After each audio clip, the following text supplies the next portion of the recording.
This is matzah. It's like the original flatbread. It's dry, crunchy, and apparently it's the taste of freedom. If freedom tasted like cardboard.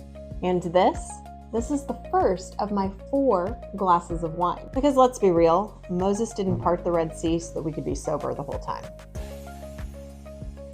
Passover is the Jewish holiday where we tell the story of how the Jews escaped slavery in Egypt. Spoiler alert, Pharaoh, not a cool dude. We're talking plagues, frogs, locusts, lice, death of the firstborn. Stuff got real. But eventually, Moses parts the Red Sea, everybody escapes, boom, freedom. And because they left in such a hurry, there wasn't enough time for them to let their bread rise. So for 8 days, we eat matzah. No bread, no bagels, no croissants, just flat, dry symbolism.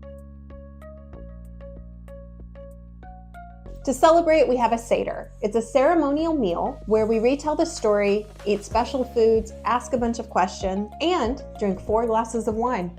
Again, not a joke.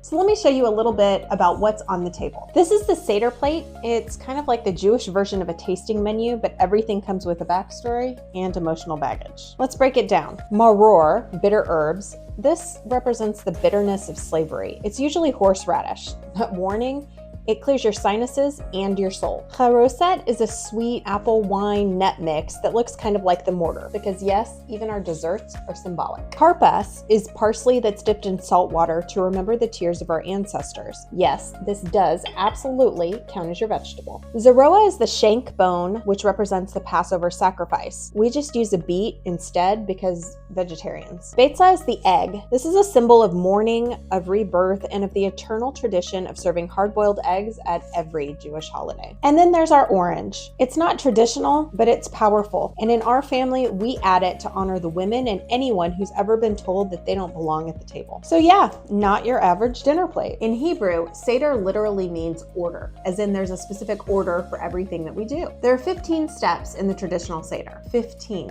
But don't panic. You're not running a marathon, you're telling a story. Some families go all out with every reading, every prayer, and every song. And others use a 30-minute Haggadah and call it a win.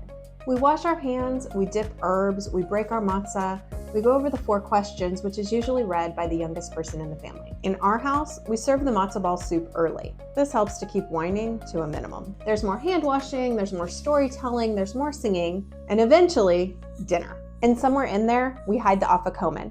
We break a piece of the matzah early on, stuff it in here, and stash it somewhere for the kids to find later. It's basically like Jewish hide and seek with carbs and bribery. So that's Passover. It's a celebration of freedom, tradition, and trying to creatively feed people without bread. Every family does it a little bit differently. Some sing every verse of Dayenu. We get through about 2 rounds and then we're done. Some families go full Ashkenazi grandma with brisket and kugel. At our house, we make Indian food for our Seder meal because it's delicious, symbolic, and way better than eating dried chicken. We read from the Haggadah together, we laugh, we drink wine, we hide the Afikomen, and we teach our kids why this story still matters. Because yes, it's dry and crunchy, but it's also a reminder that we've come a long way and we're still telling the story. If you learned something or if you laughed, please like and share this video with someone who's hosting a Seder. Next year in Jerusalem, Chag Sameach.